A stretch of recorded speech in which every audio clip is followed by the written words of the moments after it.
जैन धर्म और दर्शन का स्वाध्याय हम सभी कर रहे हैं। उन्हीं प्रमाण सागर जी द्वारा विरचित। मंगलम भगवान वीरो मंगलम गौतमो गणी मंगलम कुंद कुंदाद्यो जैन धर्मोस्तु मंगलम। नमो अरिहंताणम नमो सिद्धाणम नमो आयर्याणम नमो उवज्जायाणम नमो लोए सवसाहुणम। पंच परमेष्ठी भगवान की जय। सभी 9 बार नमोकार मंत्र पढ़ लें।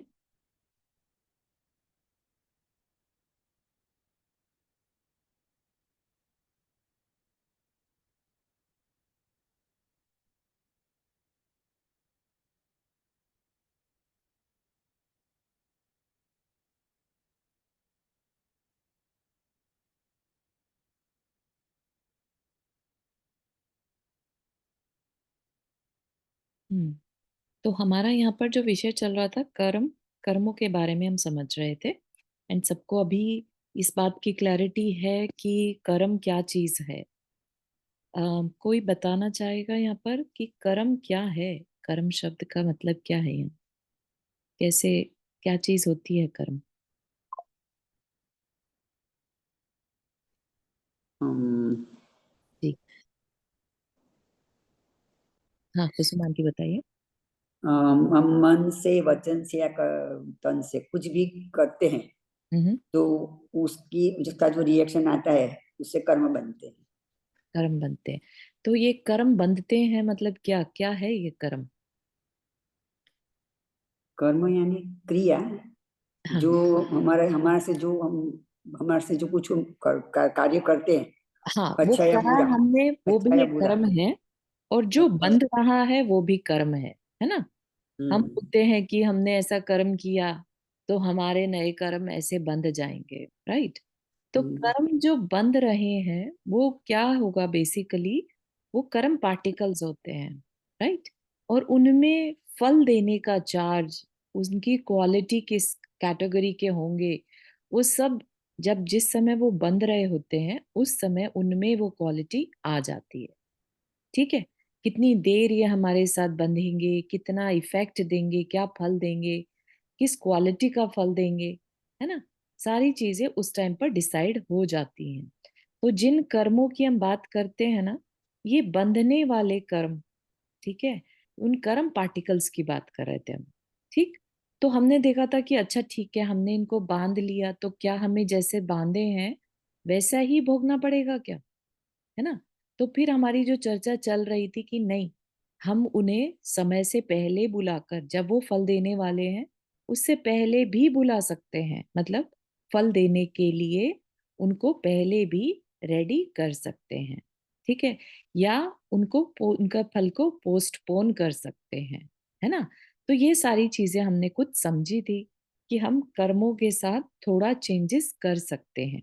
तो कर्मों के साथ चेंजेस मतलब उनके फल के साथ, क्योंकि कोई भी कर्म हमें तब तक मैटर नहीं करता जब तक वो फल ना दे। हमारे बैलेंस में है, उससे कोई मैटर नहीं कर रहा, है ना? हमें जब तक वो इफेक्ट ना दे, फल ना दे, तो फल में चेंज कर पाना, कर्म के फल में चेंज कर पाना, इस बात को हमने समझा था कि हम उसके फल में 80% ऑफ द टाइम चेंजेस कर सकते हैं। 20% ऑफ द टाइम ऐसा है कि जैसे बांधे हमें भोगने ही पड़ेंगे। ठीक है? तो हमने ये बात को बहुत अच्छे से समझा था। फल देने की उनकी शक्ति किस समय पड़ती है? जिस समय हमने उन्हें बांधा। ठीक है? एक बार तो शक्ति पड़ गई, एक बार तो उसकी डिसाइड हो गया कि ये इतना फल देंगे, लेकिन उसके बाद भी हम उसे घटा बढ़ा सकते हैं। ठीक है? फिर हम समझ रहे थे कि कर्मों की स्थिति, ठीक है? कर्मों की स्थिति क्या थी? कर्मों की स्थिति कितनी देर तक बंधेंगे? देर तक बंधेंगे का क्या मतलब है? कि जब तक बंधे रहेंगे तब उसके बाद उदय में आएंगे, है ना? बंधे हैं तो जब तक बंधे हैं तब तक अपना फल दे सकते हैं। जैसे 30 कोड़ा कोड़ी सागरोपम, तो 30 कोड़ा कोड़ी सागर तक कोई कर्म अगर बंध गया तो इतने लंबे टाइम तक अपना फल देता रहेगा। ठीक है? तो ऐसा नहीं समझिए कि जितना बांधा है एक साथ मिल जाएगा। ठीक है, तो ये स्थिति हो गई, कितनी देर रुकेंगे। ठीक। अब हमारी बात चल रही थी अनुभाग की। ठीक है, अनुभाग है बेसिकली उसका फल देना। ठीक, फल अनुभाग पढ़ लिया था क्या हमने? हाँ शायद। नहीं पढ़ा था, नहीं पढ़ा था, ओनली वो 8 कर्म के उतना ही हुआ था। ठीक ठीक ठीक ठीक है। हाँ हाँ। चलिए, अनुभाग, अनुभाग होता है उसका फल देने की शक्ति। ठीक है, तो फल दान शक्ति को अनुभाग कहते हैं।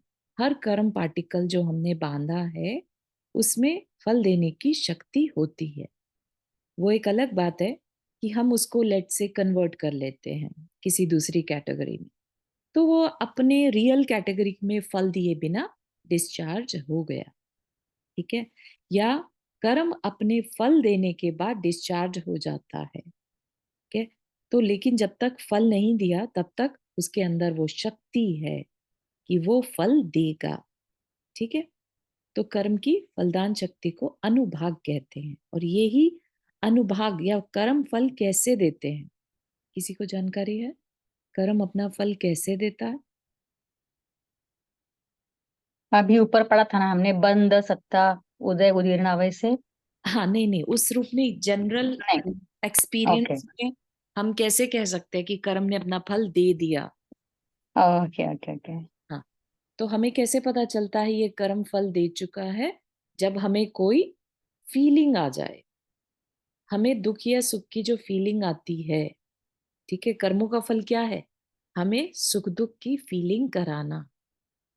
ठीक है, तो जब हमें फीलिंग आ जाती है दैट मीन वो कर्म अपना फल देकर निर्जरित हो गया। ठीक है, लेट से अब कर्म का फल तो मिलना था दुख वाला, है ना? अगर हम उसको दुख ना माने तो इसका क्या मतलब है कि हमने उस कर्म का फल तो उसने दे दिया, दुख की सिचुएशन तो क्रिएट कर दी, लेकिन हमने उसमें रिएक्ट नहीं किया। हमने जो कर्म का फल दुख देने वाला था, हमने उसमें दुख नहीं माना। ठीक है, तो इसका क्या मतलब है कि हमने कर्म के फल को जिस रूप में मिला था उस रूप में नहीं भोगा। ठीक है, वो हमारा पुरुषार्थ हो गया। ठीक है, तो इस तरह से भी हमें थोड़ी अवेयरनेस रखनी होगी कर्म के फल के बारे में। ठीक, प्रत्येक कर्म का फलदान एक सा नहीं रहता। जीव के शुभ अशुभ भावों के अनुसार बंधने वाले प्रत्येक कर्म का अनुभाग अपने अपने नाम के अनुरूप तरतमता लिए रहता है। मतलब क्या कि जैसे जैसे हम भाव करते हैं, हमने अच्छे भाव किए या बुरे भाव किए, हमने ज्ञान पर किसी के रोक लगाई या हमने किसी के दान पर रोक लगाई, किसी के सुख पर रोक लगाई, है ना? या हमने बहुत हिंसा के कार्य किए या हमने बहुत मिथ्यात्व के कार्य किए, तो जैसे हम कार्य करेंगे, जैसे हम भाव करेंगे, वैसे उस कर्म में फलदान शक्ति पड़ जाती है। ठीक है, कुछ कर्मों का अनुभाग अत्यंत तीव्र होता है और कुछ का मन तो कुछ का मध्यम। तो ऐसा नहीं कि हमने एक काम किया, एक विचार किया, है ना, उससे कुछ कर्म बंधे, तो सारे के सारे कैटेगरी के कर्म एक से बंध जाए, जरूरी नहीं। तीव्र भाव किया होगा तो तीव्रता के साथ बंधेगा। हल्का मीडियम रखा तो मीडियम कर्म, मीडियम अनुभाग के साथ कर्म की पोटेंसी होगी। ठीक है, तो हम जिस तरह की भाव करेंगे, जैसे तीव्र कषाय के भाव करते हैं, तो कर्म का फल भी तीव्र होगा।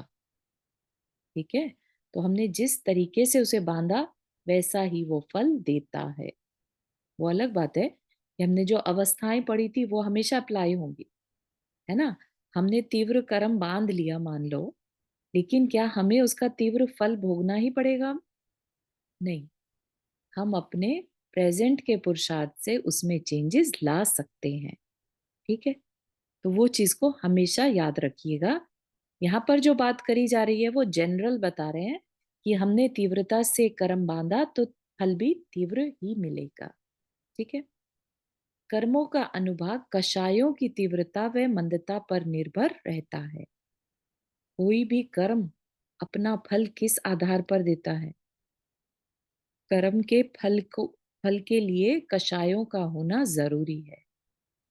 जैसे कि अरिहंत भगवान है ना, जिनके पास कषाय नहीं है, तो उनके पास कर्म आते तो हैं, लेकिन उनके पास कर्मों की अनुभाग शक्ति नहीं होती। कर्म उनके पास रुकते नहीं है, क्योंकि उनके पास कषाय नहीं है। तो हम, क्योंकि हर काम हमारे काम, हर जो भी हम मन वचन काय की क्रिया करते हैं, उसके पीछे कोई ना कोई कषाय होती है। कोई ना कोई हमारे भाव, मोह, राग, द्वेष, ये सब छुपा होता है। ठीक है, भले ही हम कितना भी कह देना कि हम तो बहुत शांत थे, है ना, लेकिन हमें नहीं पता, क्या पता वो छुपी हुई वहां पर लोभ कषाय हो हमारी। ठीक है ना। कई बार हम लेट से मंदिर में भी जाते हैं, है ना, और चुपचाप जाकर वहां पर हम धर्म ध्यान कर रहे हैं, चिंतन कर रहे हैं, लेकिन कहीं ना कहीं हो सकता है हमारे अंदर लोभ कषाय हो कि मैं शांत बैठूं मंदिर में या क्षेत्र बदल लूं तो हो सकता है मेरे ये तकलीफ दूर हो जाए, है ना। तो ये क्या है? ये एक तरह का लोभ कषाय है, सुख का लोभ है हमें। ठीक है। तो इस तरीके से भी कषाय वर्क करती हैं हिडन फॉर्म में। जरूरी नहीं है कि हमें पता चल ही जाए, क्रोध है जैसे वो हमें पता चल जाता है, लेकिन मान कई बार पता ही नहीं चलता। हम कितने बड़े बड़े काम मान के अंडर में कर जाते हैं। ठीक है ना। तो कषायों के कारण कर्म बंध निरंतर होता है। तीव्र कषाय है तो तीव्र होगा, और मंद है तो मंद होगा। ठीक है। कषायों की तीव्रता होने पर अशुभ कर्मों का अनुभाग अधिक होता है। ये एक जनरल कमेंट है। कषाय की तीव्रता, कषाय को नेगेटिव नोशन में लेते हैं। ठीक है। क्रोध, मान, माया, लोभ। ठीक है। कई बार क्या होता है, हम सोचें, हमें मुनि महाराज के दर्शन का भी लोभ हो सकता है, किसी तीर्थ स्थान पे जाने का भी लोभ हो सकता है ना। तो उसको यहाँ पर नहीं लिया। उसको, वो भी एक कषाय है, लेकिन प्रशस्त है, अच्छी कषाय है। ठीक है। तो यहाँ पर कषायों को जो इन जनरल होता है, हम नेगेटिव नोशन में लेते हैं, और नेगेटिविटी होने के कारण जो हम कषायों की तीव्रता करते हैं, उससे अशुभ कर्म ज्यादा बंधते हैं, अधिक अनुभाग या फल देने वाले होते हैं। ठीक है। तो कोई अगर तेज क्रोध करता है, बहुत गुस्से वाला, बहुत मानी होता है, तीव्र लोभ करने वाला, ठीक है, या तीव्र मायाचारी करने वाला, तो वो क्या कर रहा है अपने लिए अशुभ कर्मों का अनुभाग बढ़ा रहा है। उसके जो कर्म बंध रहे हैं, वो अशुभ कर्म वाले बंध रहे हैं। ठीक है। शुभ कर्मों का वो जो बंद कर रहा है, वो कम कर रहा है। तथा कषायों की मंदता होने पर यही काम अगर उसने कुछ मंद कषाय में किया तो क्या होगा? तो शुभ कर्म का अनुभाग अधिक होगा ना। तो कषायों की मंदता में ही हमें अच्छे कार्य करने का मन करता है। इवन जो हम भगवान की भक्ति पूजा करते हैं ना, तो जब हम थोड़े से शांत हों, तभी हमारा मन भी भक्ति में लगता है। अदरवाइज तो हम नाम के लिए जाते हैं, अपनी दिखाने के लिए, हो सकता है किसी को। मंदिर में भी कई लोग कई बार मान कषाय की पुष्टि के लिए जाते हैं, कि लोग मुझे कितना धार्मिक समझें, उसको दिखाने के लिए। उस तरीके से भी हम अपनी मान कषाय को मंदिर में जाकर पूरा कर सकते हैं। ये क्या कहलाएगा? क्या यह कषायों की मंदता है या कषाय की तीव्रता है? जो मंदिर में अगर हम क्रोध, मान, माया, लोभ करें, तो वह कषायों की तीव्रता कहलाएगी या कषायों की मंदता? क्या विचार है आपका? तीव्रता। तीव्रता, है ना। बिल्कुल सही है। तीव्रता कहलाएगी, है ना। हम मंदिर जैसी जगह पर अपने पर्सनल बेनिफिट को साइड में रखें, अपनी कषायों की मंदता के साथ जाएंगे तो हम पुण्य बांधेंगे। ठीक है, अदरवाइज तो पाप ही बांधेंगे। या कह लीजिए कि पाप ज्यादा बांधेंगे और पुण्य थोड़ा बंधेगा, ठीक है ना? क्योंकि एटलीस्ट क्रिया तो कर रहे हैं, मन हमारा भले ही खराब हो, क्रिया तो कर रहे हैं, उसका थोड़ा सा फल हमें मिल जाएगा। लेकिन अशुभ ज्यादा होगा तो कषाय कभी भी हमें बेनिफिट देने वाली नहीं रहती, है ना? तो इसलिए कषायों की मंदता में हम अच्छे कर्म बांधते हैं और अशुभ कर्म थोड़े बहुत बांध लेते हैं। क्योंकि जैसे हम ड्राइव करके मंदिर गए, है ना? तो ड्राइव करके गए तो ड्राइविंग में जो थोड़ा बहुत हमें पाप तो लगेगा, ऐसा मत समझिए कि ड्राइविंग में पाप नहीं है, लेकिन मंदिर में हमने जिन भावों से भगवान की भक्ति करी, शांत परिणामों से, तो उसके शुभ कर्मों का अनुभाग भी ज्यादा होगा। अशुभ थोड़ा बंधेगा और शुभ ज्यादा होगा, ठीक है? तो इस तरह का विवेक भी हमारे अंदर होना चाहिए।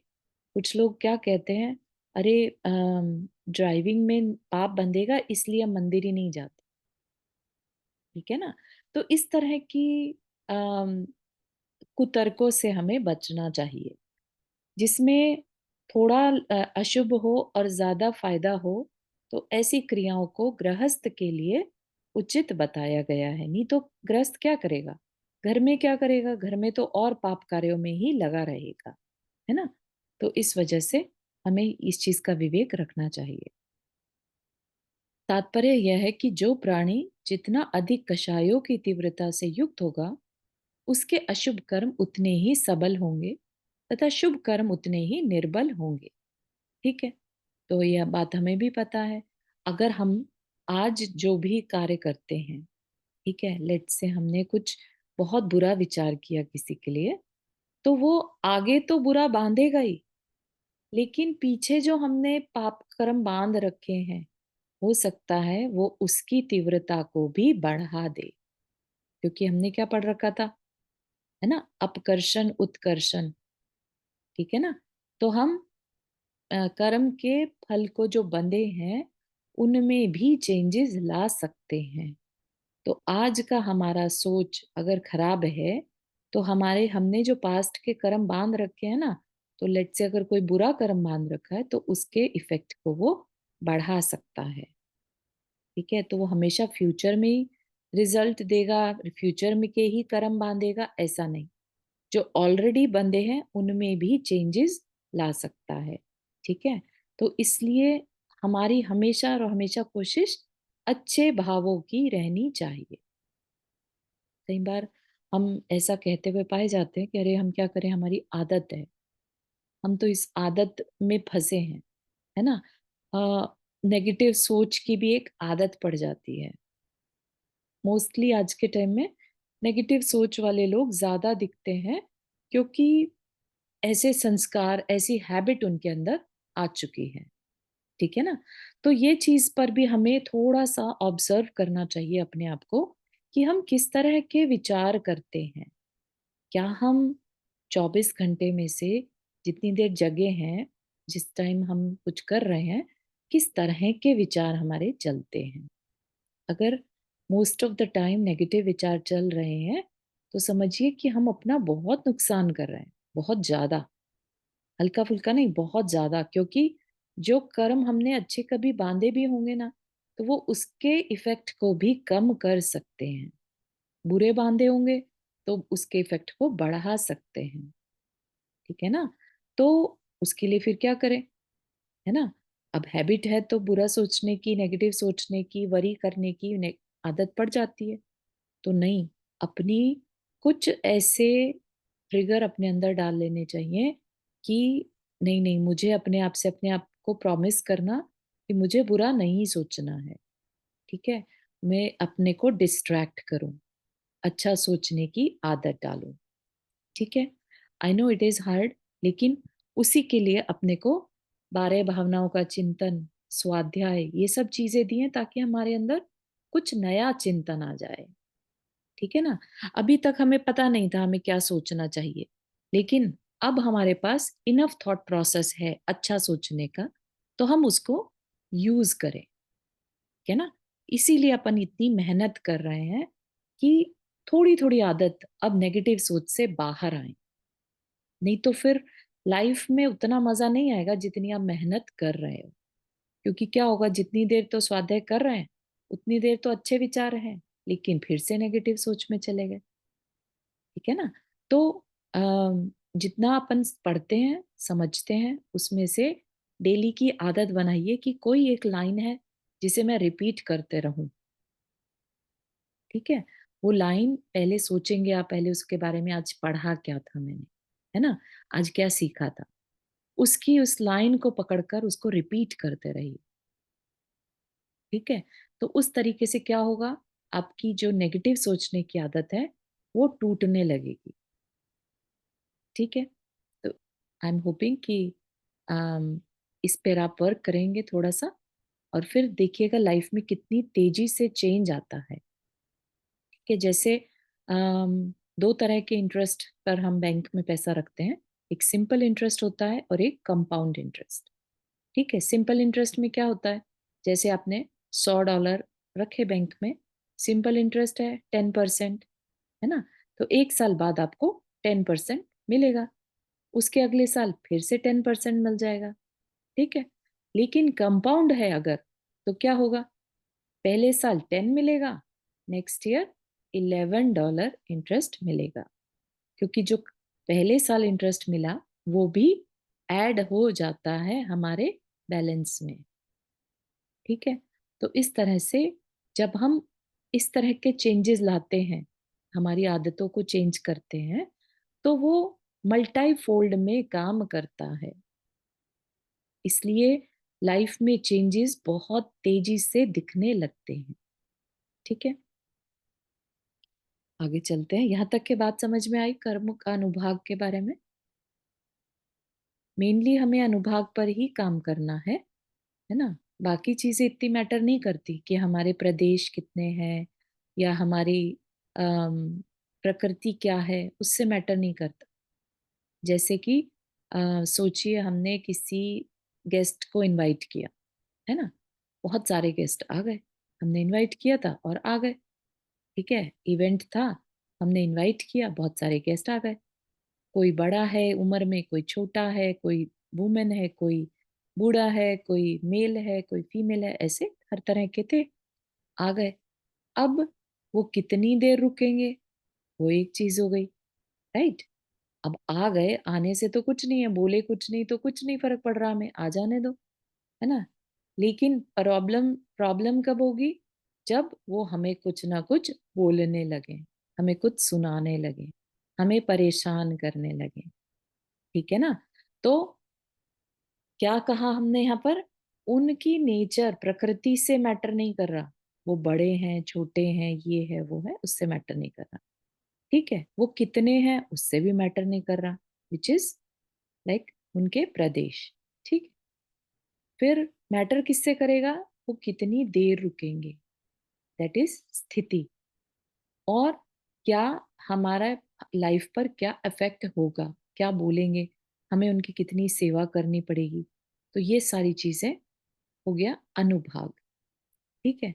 तो इस तरीके से कर्म भी सेम हमारी लाइफ में इफेक्ट डालते हैं, तो हमें उसकी स्थिति और अनुभाग से इफेक्ट होता है, उसकी प्रकृति और प्रदेश से हमें कोई ज्यादा मैटर नहीं करता। ठीक है। और स्थिति और अनुभाग किससे बनते हैं, हमारी कषायों से। कषाय तीव्र करी है तो स्थिति लंबी होगी, कषाय स्थिति लंबी होगी और अनुभाग ज्यादा होगा। ठीक है। अब हमारा नेक्स्ट टॉपिक यहाँ पर है कर्म के प्रदेश। अभी हमने क्या देखा था, पहले देखा था स्थिति, फिर देखा हमने अनुभाग, अब प्रदेश। आई थिंक उससे पहले हमने प्रकृति तो ऑलरेडी देख ली थी, हमने एक एक प्रकृति के बारे में जब पढ़ रहे थे, है ना। तो वो प्रकृति थी कि कितनी तरह के कर्म होते हैं, प्रकृति हम पहले पढ़ चुके हैं। ठीक है। कर्म के प्रदेश, प्रदेश मतलब क्वांटिटी। ठीक है। क्वांटिटी से ज्यादा मैटर नहीं करता, क्वांटिटी हमारे योग के कारण है, मन वचन काय का कितना हमने वाइब्रेशन किया, ठीक है, उससे आता है। आत्मा से बद्ध कर्म परमाणुओं की मात्रा ही कर्मों के प्रदेश हैं। तो क्वांटिटी है ना, कितने कर्म पार्टिकल्स। तो ठीक है, अनंत कर्म पार्टिकल्स हमारे साथ हमेशा बंधते रहते हैं, उससे ज्यादा कुछ मैटर नहीं करता। जीव के भावों का आश्रय पाकर बंधने वाले सभी कर्म के परमाणुओं की मात्रा समान नहीं होती। इसका भी एक निश्चित नियम है। एक साथ आत्मा के साथ बंधन को प्राप्त होने वाले समस्त कर्म परमाणु एक निश्चित अनुपात से 8 कर्मों में विभक्त हो जाते हैं।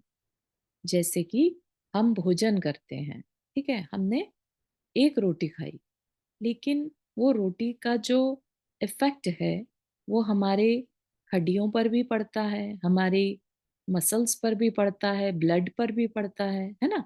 तो एक ही चीज लेकिन कई सारे पार्ट्स में डिवाइड हो गया, उसका इफेक्ट बहुत सारी चीजों पर पड़ने लगा। ऐसे ही कर्म पार्टिकल्स का इफेक्ट डिफरेंट टाइप के कर्म्स में डिवाइड हो जाता है। ठीक, तो कैसे बता रहे हैं, एक सिर्फ जानकारी के लिए है ना, इसमें अपने को बहुत ज्यादा इंडल्ज नहीं होना, क्योंकि अपने को मैटर क्या करता है, हमारी कषाय, हम कैसे भाव कर रहे हैं। तो जो आयु कर्म है उसमें सबसे थोड़े परमाणु होते हैं। नाम कर्म जो हमने पढ़ा था, नाम कर्म किसी को याद है नाम कर्म क्या करता है? नाम कर्म का मेन कार्य क्या है, नाम कर्म क्या करता है? एनीवन? हमारी पहचान लेता है। हम्म, हमारी पहचान करता है, या हम कैसे दिखेंगे, है ना। हम चार पैर वाले जानवर की तरह से दिखेंगे, या उड़ने वाले पक्षी की तरह से दिखेंगे, या हम मनुष्य में हैं तो हमारे हाथ पैर कितने लंबे होंगे, छोटे होंगे, हाइट कितनी होगी, रंग कैसा होगा, आवाज कैसी होगी, ये सब नामकरण डिसाइड करता है। ठीक है, गोत्र कर्म हमारी फैमिली को डिसाइड करता था, है ना। गोत्र कर्म के परमाणुओं की मात्रा नाम कर्म के बराबर ही है। ये बता रहे हैं कि जब एक कर्म बंधता है, जिस समय हम कर्म बांध रहे होते हैं, तो उनके कर्म के परमाणु कैसे डिवाइड होते हैं। तो आयु कर्म में सबसे थोड़े, हालांकि बंधने के टाइम आयु कर्म के परमाणु सबसे थोड़े या ना के बराबर, है ना, क्योंकि आयु कर्म लाइफ में 8 बार ही मौके आते हैं। नाम कर्म के परमाणु उससे अधिक, और गोत्र कर्म के नाम कर्म के इक्वलेंट। ठीक, ज्ञानावरण, दर्शनावरण, अंतराय, इन 3 कर्मों के परमाणु विशेष अधिक होते हैं। ठीक है, तो ये भी 3 तरह के कर्म हमने पढ़े थे। ज्ञानावरण, ज्ञान पर जो आवरण डाले। दर्शनावरण, जो हमें हमारी आत्मा को ना देख लेने दे। और अंतराय, अंतराय जो हमारे कामों में बाधा डाले, है ना। भोग, उपभोग, दान, लाभ और वीर्य अंतराय, है ना। तो ये इनके परमाणु इक्वल। फिर तीनों की मात्रा समान। मोहनीय कर्म के परमाणु इससे भी अधिक, और सबसे ज्यादा किसके? वेदनीय कर्म के।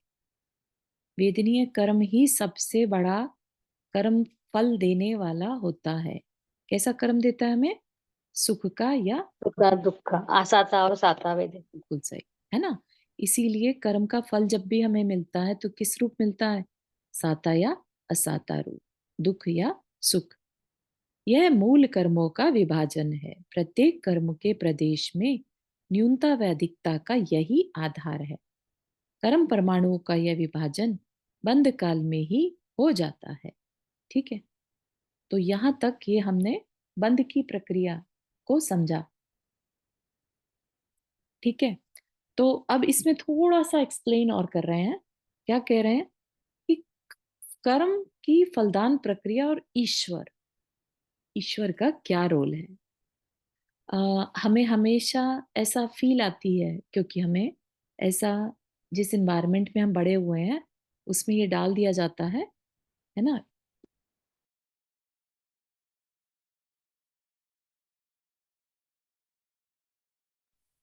सॉरी, तो कर्म की फलदान प्रक्रिया में ईश्वर का क्या रोल है? क्या कोई ऐसा पर्सन या गॉड जैसी पर्सनालिटी है, शक्ति है, जो हमारे कर्मों का लेखा जोखा करती है, हमारे कर्मों में फलदान शक्ति डालती है, कर्मों को हमारे साथ बांध देती है ना? ऐसी कुछ मान्यताएं हो सकती हैं हम सबके अंदर में हो, है ना? तो उसको क्लियर करने के लिए यहाँ पर ये चर्चा की जा रही है। तो कर्म की फलदान शक्ति या प्रक्रिया, प्रोसेस, कर्म कैसे फल देते हैं, वो हमने थोड़ा सा समझा था। ठीक, अब उसमें ईश्वर का क्या रोल है वो थोड़ा सा देखते हैं। ठीक है, यहाँ तक कर्म की प्रोसेसिंग समझ में आई? सबको क्लियर है? अगर नहीं clear please raise your hand, क्योंकि अब इसके बाद जो है कर्म बंधने की प्रक्रिया का टॉपिक जो है वो खत्म हो जाएगा। उसके बाद हम जाएंगे कर्म की निर्जरा कैसे करते हैं, कर्म को रोकते कैसे हैं। तो बंधने की प्रक्रिया के बारे में थोड़ा समझ में आया? हो सकता है पहली बार पढ़ रहे हो ये टॉपिक। थोड़ा थोड़ा आइडिया हो गया कि कर्म बंधते हैं, हमें इफेक्ट देते हैं, हमारी लाइफ को कैसे कंट्रोल कर लेते हैं, है ना? ठीक है, तो कर्म स्वरूप के विवेचन के बाद यह सहज ही जिज्ञासा हो जाती है कि शुभ अशुभ कर्मों का फल किस प्रकार मिलता है ना? कई बार अपने दिमाग में ये बात रजिस्टर होने में टाइम लेता है कि कर्म निर्जीव होते हैं, पार्टिकल्स हैं, फिर ऐसे फल देने की शक्ति कहाँ से आ जाती है उनमें, है ना? तो फिर हमारा मन करता है कि हम ईश्वर को रिस्पॉन्सिबल ठहरा दें, कि भगवान जो समझे, भगवान जो करे, है ना? क्या कर्म अपना फल स्वयं देते हैं अथवा अपने फलदान के लिए किसी अन्य शक्ति की अपेक्षा रखते हैं? उपर्युक्त प्रश्नों का उत्तर अत्यंत जटिल तथा दार्शनिक गुत्थियों से उलझा हुआ है, साथ ही विस्तृत विवेचन की अपेक्षा रखता है। विस्तार भय से यहाँ सिर्फ जैन दर्शन के अनुसार फलदान प्रक्रिया पर विचार करते हैं। ठीक है, बाकी दर्शन क्या कहते हैं उसकी अपन यहाँ चर्चा नहीं कर रहे हैं। क्यों? क्योंकि बाकी तो पता नहीं क्या क्या मान के चलते हैं, है ना? यहाँ पर हमें मैटर क्या कर रहा है कि जैन दर्शन, जैन फिलॉसफी क्या कहती है। तो जैन कर्म सिद्धांत के अनुसार कर्म अपना फल देने में स्वतंत्र है, परतंत्र नहीं है। इस मान्यता के अनुसार बंधे हुए कर्म अपनी स्थिति पूर्ण होने पर स्वयं उदय में आकर अपना फल प्रदान करते हैं। जैसे अल्कोहल का एग्जाम्पल लिया था, है ना? अल्कोहल के अंदर जो वो नशा रहता है, क्या कोई डालता है उसके अंदर या वो अपने आप आ जाता है? एक प्रोसेस है ना उसका। उस प्रोसेस को अगर फॉलो किया तो उसके अंदर मादकता, उसके अंदर टॉक्सिक बिहेवियर देने डालने की क्षमता आ जाती है। ठीक है ना? ऐसे ही कर्मों में फल देने की क्षमता आ जाती है। कैसे? हमारी कषायों के कारण। ठीक है, कर्मों के फलदान का अर्थ विपाक है। विपाक का दूसरा मतलब फल भी होता है। विपाक यानी विशिष्ट पाक, जो कि बाह्य परिस्थिति एवं आंतरिक शक्तियों की अपेक्षा रखकर अपना फल देते हैं। अपन कहते हैं ना कि फल, कर्म का फल कब मिलता है? हमेशा द्रव्य क्षेत्र काल भाव देखकर ही मिलता है। अगर हमारे तीव्र क्रोध का उदय है, लेकिन अगर हम मंदिर में हैं, तो हम अपने क्रोध को रोक लेते हैं, है ना? या लेट से कोई शॉपकीपर है और ग्राहक आता है और खूब गुस्सा दिला दे, लेकिन फिर भी शॉपकीपर अपने गुस्से को रोक लेता है क्षेत्र का कारण, है ना? यही गुस्सा अगर घर पे होता तो पूरा ब्लास्ट हो सकता था। ठीक है ना? तो क्षेत्र काल भाव की अपेक्षा रखकर कर्म अपना फल देते हैं। कई बार हम अपना समय बदलकर, क्षेत्र बदलकर, है ना, कहते हैं ना क्षेत्र बदल लो, तो अपन का मन बहुत उदास हो घर में, लेट से अपन मंदिर जाकर बैठ जाएं तो थोड़ी मन को शांति लगती है ना? तो अब कर्म का जो दुख देने वाला फल था वो अपना थोड़ा फल देकर चला जाएगा, हमने क्षेत्र बदल लिया। ठीक है, ऐसे। तो कर्म का फल हमेशा द्रव्य क्षेत्र काल भाव देखकर ही आता है। नरक गति के जीवों को कभी सुख नहीं मिलता। वहां का क्षेत्र दुख वाला ही है। तो सुख वाला देने का फल जो होगा वह भी दुख रूप होकर ही मिल जाएगा। ठीक है ना। कर्मों का फल कषायों की तीव्रता एवं मंदता पर निर्भर करता है। जिस प्रकार भोजन शीघ्र न पचकर जठर अग्नि की तीव्रता मंदता के अनुसार पचता है, उसी प्रकार कषायों की तीव्रता मंदता के अनुरूप ही शुभ अशुभ कर्मों का फल मिलता है। तो हर चीज में पूरा जो धर्म की पढ़ाई है ना, स्पिरिचुअलिटी, ये सब ले देकर हमारी कषायों की तीव्रता मंदता पर डिपेंड करती है, हमारे कैसे भाव हैं। इसीलिए जैन दर्शन को भाव प्रधान कहा। ठीक है ना। हम अपने भावों को बदलकर बहुत कुछ कर सकते हैं, बहुत कुछ। सोचिए, हम कर्म तक को बदल सक रहे हैं, तो हमारे हाथ में सब कुछ है। अगर हम अपने अपने हाथ में अपने भावों को ले लें, जब चाहे उनको जैसा चाहे बदलने की शक्ति रखें, तो हम अपनी लाइफ के क्रिएटर बन सकते हैं। ठीक है। तीव्र कषायों के साथ बंधे हुए अशुभ कर्म का फल तीव्र तथा अधिक मिलता है। ये बात अभी हम पढ़कर आए हैं, है ना, अनुभाग के सेक्शन में। मंद कषायों के साथ बंधने वाला कर्म का फल मंद और अल्प मिलता है ना। तो आपको हो सकता लग रहा हो कि यहाँ रिपीट क्यों कर रहे हैं। रिपीट नहीं कर रहे हैं, बेसिकली ये बता रहे हैं कि भगवान जैसी शक्ति नहीं है। कषायों के कारण कर्म अपने फल को बढ़ा घटा सकता है। ठीक है। शुभ अशुभ परिणामों के प्रकर्ष अपकर्ष के अनुरूप ही कर्मों का शुभ अशुभ फल मिलता है। हमारे भाव, परिणाम का दूसरा मतलब भाव भी होता है। तो हमारे भाव शुभ हैं कि अशुभ हैं, उसके अनुरूप ही कर्मों का शुभ अशुभ फल मिलता है। यह कोई अनिवार्य नहीं कि कर्म अपनी स्थिति पूर्ण होने पर ही फल दे। ये भी बात हमने पहले समझ ली है उत्कर्षण अपकर्षण में, कि हम समय से पहले भी कर्मों को बुलाकर उनका फल ले सकते हैं। जिस प्रकार आम आदि फलों को विशेष प्रकार के साधनों द्वारा पकाकर समय पूर्व ही रसदार बना लेते हैं, उसी प्रकार स्थिति पूर्ण होने के पूर्व ही विशेष तपश्चरण के द्वारा कर्मों को पका देने पर वे अपने फल असमय में भी देते हैं। इस प्रकार कर्म फल यथाकाल और अयथाकाल दो प्रकार का होता है।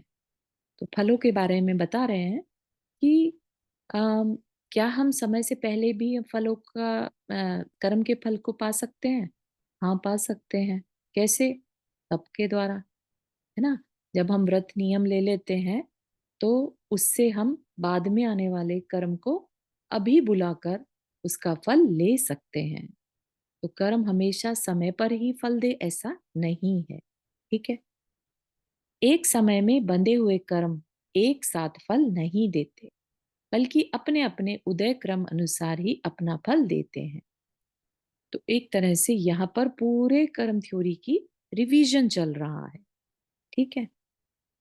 तो जो कर्म हमने बांध लिए, है ना, वो अपने अपने उदय के अकॉर्डिंगली, जितना जब जब उनका उदय आएगा तब तब वो फल देंगे।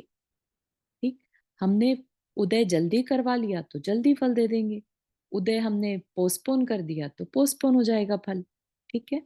तो इसमें कहीं पर भी ईश्वर जैसी सत्ता आ रही हो ऐसा नहीं है। ठीक है। यह कोई आवश्यक नहीं कि कर्म अपना फल देकर ही उदय में आए, क्योंकि आंतरिक शक्तियों और बाह्य परिस्थिति के अनुकूल न रहने पर कर्म अपना फल दिए बिना भी आत्म प्रदेशों से अलग हो सकते हैं। कई बार कहते हैं ना, हम निर्जरित हो गए। हम कर्मों को समय से पहले बुलाकर उनका फल लिए बिना भी उनको आत्म प्रदेशों से अलग कर सकते हैं। इसकी डिस्कशन अपन नेक्स्ट जो अब आने वाला टॉपिक है निर्जरा के बारे में, उसमें देखेंगे किस तरह से हम कर्मों को अपनी आत्मा से अलग करते हैं और बिना फल लिए भी हम उन्हें अपनी आत्मा से अलग कर सकते हैं, है ना। अगर सबको सारे कर्म का फल भुगतना ही पड़े, तो सारे जितने भी फ्यूचर के जन्म हैं सबके सब हमारे आज लेट से हमारे अनंत काल हैं, है ना? तो क्या हम समाधि मरण का हमें कुछ फायदा होगा जिसमें कि हमारे 7-8 भव ही बचते हैं, है ना? हमने क्या किया, उन अनंत भवों के में जो कर्म फल भुगतने थे हमें, उनको हमने समेट कर 7-8 भवों में ले आए, ठीक है? तो हमने जो बहुत से ऐसे कर्म होंगे जो अब हमें नहीं भुगतने पड़ेंगे, ठीक है ना? ये क्या कहलाती है प्रोसेस? आंतरिक शक्तियों के द्वारा भी हम कर्म के फल को भुगतने से बच सकते हैं, है ना? हमने अपना मन बना लिया समाधि मरण का, तो हम अपने अ, बहुत लंबे समय को जो आगे फ्यूचर में आने वाला था, उसको रिड्यूस करके 7-8 भव मैक्सिमम कर लिया, ठीक? सभी मूल कर्म अपने-अपने स्वभाव के अनुसार ही अपना फल देते हैं। उनमें परस्पर कोई परिवर्तन नहीं होता। मूल स्वभाव की बात कर रहे हैं। जैसे ज्ञानावर्ण मोहनीय में नहीं कन्वर्ट होगा, ठीक है? तो सब अपने-अपने पूरा प्रोसेस इतनी बारीकी के साथ ये प्रोसेस बना हुआ है कि साइंस इस लेवल तक कभी पहुंच ही नहीं सकती, ठीक है? तो अपने आप कर्म बंधते रहते हैं। कितने कर्म किस क्वालिटी के बंधेंगे, कितनी क्वांटिटी में बंधेंगे, सब अपने आप हो रहा है, ठीक है? जिसे हम क्या कहते हैं, क्वांटम फिजिक्स, है ना? इवन जैसे अम, कभी कांच का ग्लास टूटे ना, आप नोटिस करिएगा कि कांच का ग्लास जब टूटता है तो कांच कहाँ कहाँ बिखरता है, ठीक है? डिपेंडिंग ऑन फोर्स, जिस फोर्स से वो ऊपर से गिरा, जितनी हाइट से वो गिरा, है ना? तो ये सारी चीजें ऑलरेडी कैलकुलेटेड होती हैं।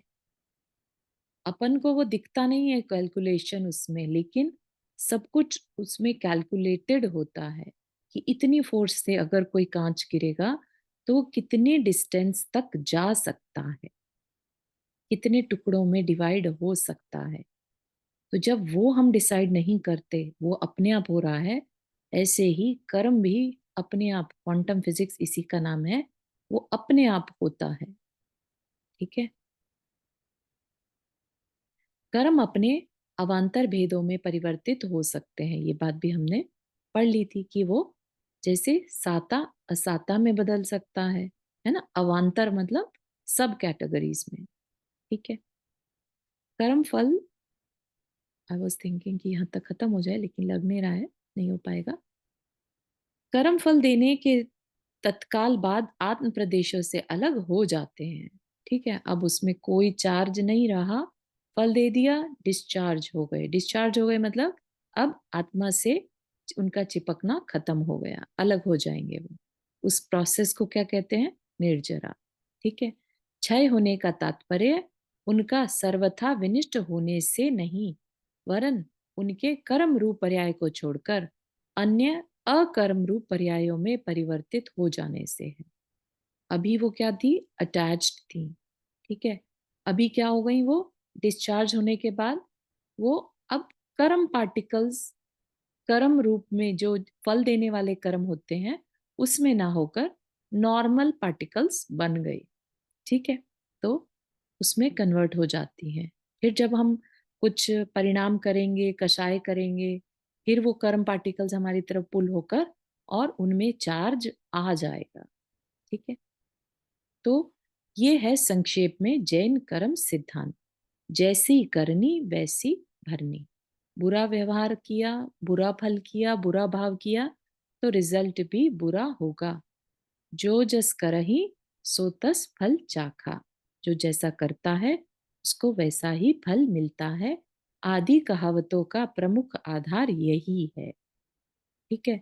तो भले ही बाकी भी दर्शन जो है वो कर्मों को मानते हैं, लेकिन इतनी सूक्ष्म चर्चा जो कर्मों की जैन शास्त्रों में है, उतनी डिटेल कहीं पर भी नहीं मिलती। क्यों नहीं मिलती होगी? क्योंकि जो केवल ज्ञान है वो, ये कह लीजिए, जिन शासन जिनेन्द्र देव के पास ही होता है ना? जिसने अपनी इंद्रियों को जीत लिया, जिसने अपने राग द्वेष को जीत लिया, उसके पास ही केवल ज्ञान है। ठीक है। और जिसके पास केवल ज्ञान है वही इतनी बारीकी से सारे यूनिवर्स के लॉज को अच्छे से देख सकता है, ठीक है ना। तो उसके सामने, उसकी आंखों के सामने या उसके नॉलेज में, नॉट आंखों के सामने, नॉलेज में ये सारा केमिस्ट्री, फिजिक्स, बायोलॉजी, जितनी भी चीजें हैं सब कुछ क्लियर दिखने लगता है, ठीक है। और उसी के आधार पर दिव्य ध्वनि में ये सारी डिटेल्स हमें मिलती है, ठीक है ना। जैसा जैसा उन्होंने जाना उन्होंने तो बता दिया, अब सुनने वाले के ऊपर है वो कितना ग्रास्प करता है, ठीक है ना। इसलिए उनकी दिव्य ध्वनि को ग्रास्प करने के लिए भी गणधर चाहिए रहते हैं, क्योंकि ये कोई छोटी मोटी नॉलेज नहीं रहती, बहुत हैवी इंफॉर्मेशन होती है ना। इसलिए गणधर के बिना भगवान की दिव्य ध्वनि नहीं खिरती, ठीक है। आई थिंक यहीं तक रखते हैं, ये वाले पैराग्राफ से फिर से शुरू करेंगे।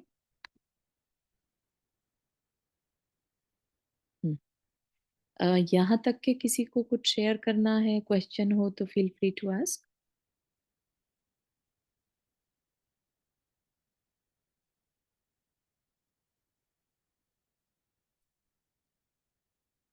है ना। फिर हमारा यहाँ पर संवर और निर्जरा, जो कि हमारे लिए बहुत महत्वपूर्ण है ना। आप देख रहे हो इसमें अनुप्रेक्षा भी एक कारण है कर्मों के संवर का, ठीक है। तो हम गृहस्थ अगर अनुप्रेक्षा करते हैं, चिंतन करते हैं 12 भावनाओं का, तो हम पाप कर्मों का संवर कर देते हैं, ठीक है।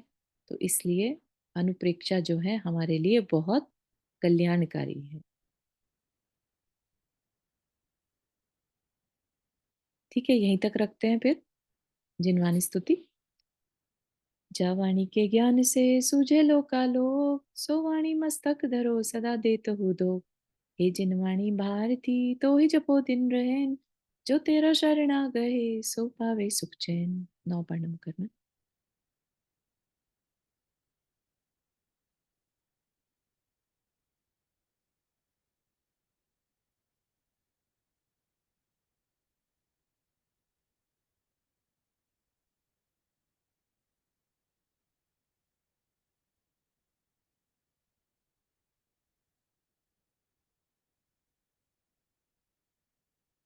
सभी को जय जिनेन्द्र। जय जय जिनेन्द्र। जिनेन्द्र। जय जय जिनेन्द्र। जय जिनेन्द्र।